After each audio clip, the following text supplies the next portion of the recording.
I watch world leaders speaking on TV, and I listen to and read the news, and I wonder how stupid they all think we are.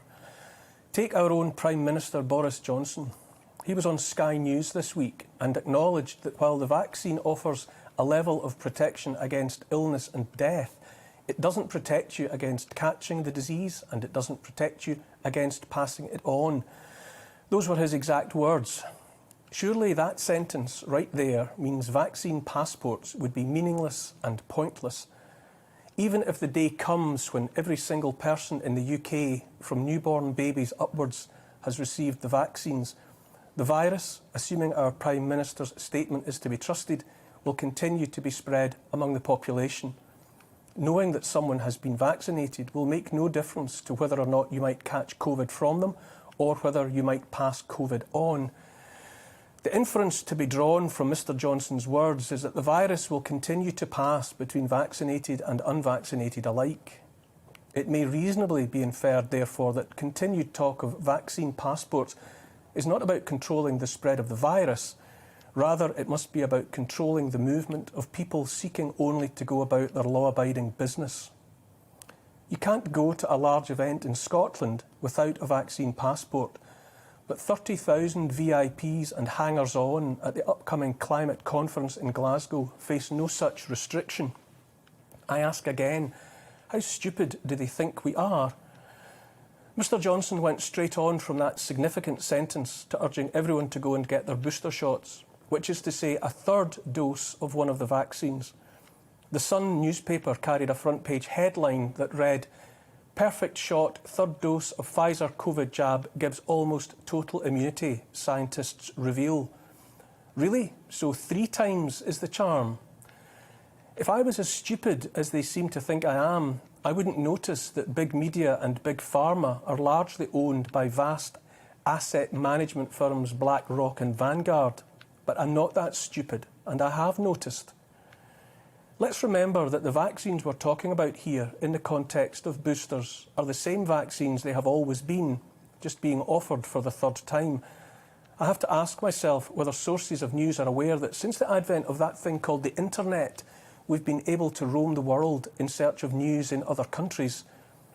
Israel is one of the most enthusiastically vaccinated nations on the planet. The government there has already administered millions of third doses of the Pfizer vaccine to its population, and yet scientists and health professionals there are making plans to administer a 4th dose. That's a 4th dose of the same vaccine. In light of us being able to read about plans for a 4th dose of Pfizer in Israel, why should or would we trust the suggestion that a 3rd dose of that same vaccine administered here in the UK rather than in Israel would offer almost total immunity? Much of the legacy media is already drooling at the prospect of the reintroduction of restrictions to our lives. Masks, social distancing and working from home are hotly anticipated by many journalists, like early presents from Santa. Once again, the sword of Damocles is dangled over our heads. Health Secretary Sajid Javid made plain that either the 3rd dose of vaccines is taken up in vast numbers, or some of us shall require another slap. If not enough get vaccinated, it is more likely restrictions will be reintroduced in England, he said.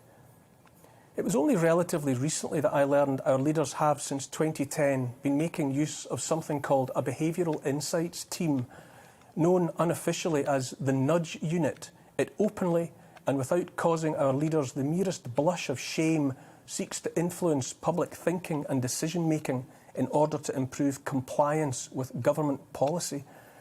A nudge unit, psychology, marketing and social engineering are all exploited by the nudge unit. We're not alone in being nudged. All around the world there are other governments with nudge units in North America, Asia, throughout Europe and Australasia.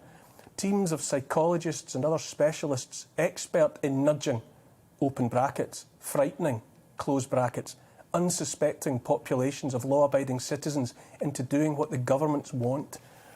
I ask myself if our leaders even like us. I've said before on this channel that I believe we, the people, are living now in a version of an abusive relationship with our government. Words I do not use lightly or to cause offence. Behavioural Insights Team, Nudge Unit, If your partner was using mind games and other psychological tricks to make you do what he or she wanted, always with the undisguised threat of unhappy consequences should you fail to comply or submit to those wants, you'd be right in thinking you were in an abusive relationship with that person. Here's the thing for me. For months, years now, I've been fighting to stay afloat in an ocean of numbers and statistics. They fly in the air like bullets and shells from all sides. It's been like standing in no man's land in the middle of an endless battle. I've mostly stopped reading the numbers and simply remind myself that this all began with 3 weeks to flatten the curve, and yet now we face lives hobbled forevermore. So, in no particular order, I no longer trust a great part of the political class, scientists, medical professionals, the judiciary, the media, and others besides. For me now, this is about nothing less than morality, right and wrong.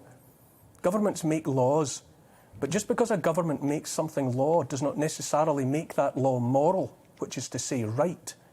History is littered with the consequences of immoral laws passed in all sorts of places.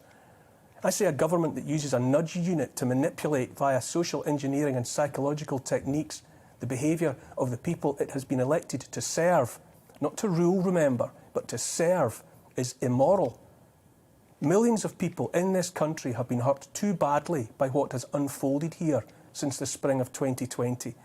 Millions of people have been driven metaphorically, if not literally, to their knees by lockdown and arrest. The health outcomes of millions, the future prospects of generations have been compromised. Far too many have been compromised beyond repair. We are not stupid. We have, however, been too trusting. More than anything else, this is now about our freedom as human beings. But if we do submit to any more erosion of our civil liberties, then we will have no one to blame but ourselves. This is our country, and the government are our servants, paid for by us. And I tell you now that I won't submit to immoral laws.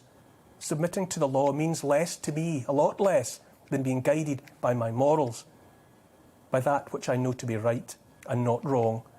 Abraham Lincoln said, "To sin by silence when they should protest makes cowards of men." We have not been a nation of cowardly men or women. We are not stupid either. We must not let them treat us as though we are.